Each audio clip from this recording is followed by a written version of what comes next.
and I run this movement, social enterprise called Gunj. At Gunj, we collect anything and everything which can be reused. Cloth, utensil, footwear, furniture, old wash basin, pipe fittings, fans. It goes through repairing, washing. After that, it is converted into various kits. Then it goes to the remotest possible part of the country. We need to be thankful to every single person who is using our second-hand material, because that person gives respect and second life to something on which we have put in a lot of emotions and have a lot of heart and welcome to my motivational channel. आज मैं दोस्तों आपको ऐसे शख्सियत से, ऐसे personality से मिलाती हूँ जो समाज सेवा का नया चेहरा है।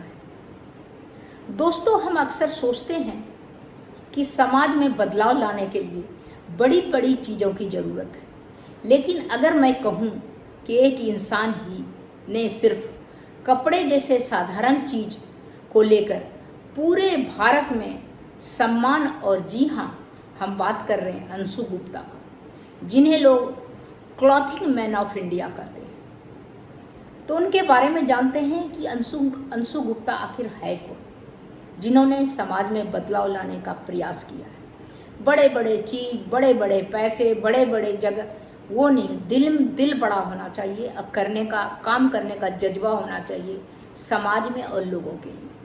तो अंशु गुप्ता का जन्म उत्तर प्रदेश में हुआ। दिल्ली में पत्रकारिता पढ़ते हुए उन्होंने गरीब लोगों को ठंड में बिना कपड़ों से मर जाते थे उनके बारे में सोचा। उन्होंने सोचा कपड़े सिर्फ जरूरत नहीं है बल्कि इज्जत भी है। तो गोनी एनजीओ की उन्होंने स्थापना की। 1999 में उन्होंने गोनी नाम के एनजीओ शुरू किया। उद्देश्य था अधिकार और सम्मान के साथ कपड़े और दूसरों की जरूरत के लिए जरूरतमंदों तक पहुंचाना।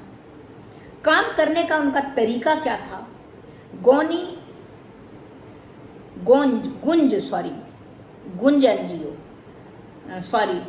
गुंज एनजीओ की स्थापना उन्होंने की। गुंज सिर्फ कपड़े बांटता नहीं है बल्कि क्लॉथ फॉर वर्क्स अभियान चलाता है। गांव में लोग समुदाय काम में ऐसे सड़क बनाना, स्कूल ठीक करते हैं, बदले में कपड़े और सामान मिलता है।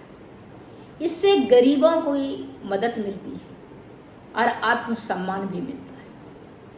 अब तक लाखों लोग गुंज में से लाभ उठा चुके हैं। उन्हें 2015 में मेघासे अवार्ड भी मिला।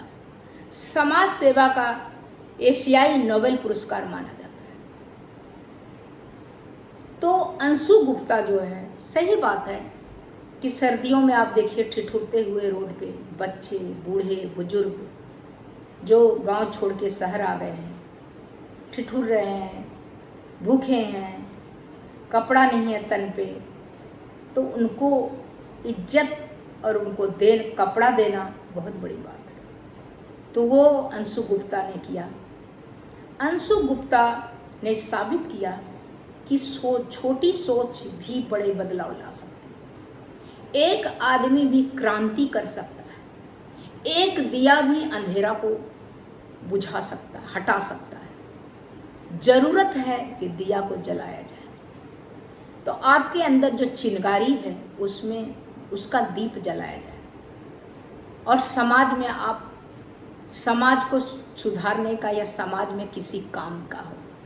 स्वार्थी, सेल्फिश से तो भरा पड़ा है, लेकिन आप औरों के लिए जिएं तो वो जो आत्म सेटिस्फैक्शन होगा, जो आत्म संतुष्टि होगा, वो और किसी काम में नहीं होगा। कपड़े देने का मतलब सिर्फ मदद करना नहीं, बल्कि किसी को उसकी खोई हुई गरिमा लौटाना, किसी को उसकी खोई हुई इज्जत लौटाना। दोस्तों, समाज में बदलाव बड़े बड़े वादों से नहीं होता है, नेता के तरफ वादा करने से, बल्कि छोटे छोटे कदमों से आता है। अंशु गुप्ता की तरह हम भी अगर एक छोटी सी पहल करें तो कई जिंदगियों को बदल सकते हैं। तो जरूरत है अपनी कदम को उठाने का, जरूरत है अपने दिल के अंदर जज्बा जगाने का। ज़रूरत है कि आप अपने अंदर चिंगारी जलाने का, अपने अंदर दीपक जलाने का, जो कि समाज में जो घट रहे अंधकार है, जो घटी हुई है अंधकार, उसको हटाने का। तो तब तक दोस्तों इतना ही, फिर मिलती हूँ अगले कुछ नए मोटिवेशनल टॉपिक के साथ। तब तक के लिए नमस्कार।